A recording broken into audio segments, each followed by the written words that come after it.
talk about this week in hip-hop history. First up, July 28th, 1987, Ice-T released his debut album called Rhyme Pays. And this was one of the first albums that really helped define the gangster rap genre. So shouts out to Ice-T for all his contributions to hip-hop culture. Next up, July 26th, 1988, ERICB and Rakim released their second album titled Follow the Leader. And did you know that Mark the 45 King originally produced the Microphone Fiend beat for Fab Five Freddy? But instead, he gave it to ERICB and Rakim.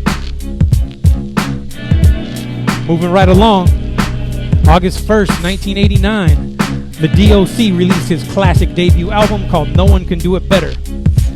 And tragically, the D.o.C. crushed his larynx in a car accident shortly after the release of this album, and his voice was just never the same again.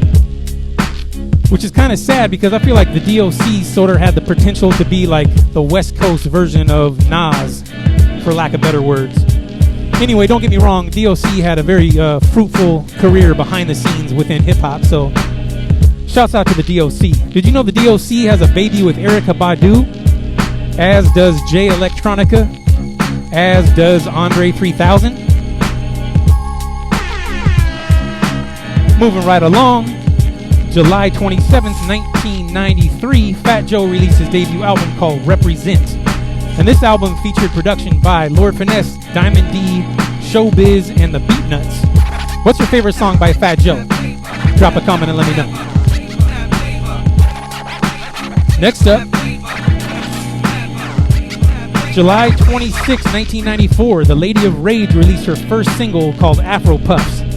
Smash that heart button for Lady of Rage.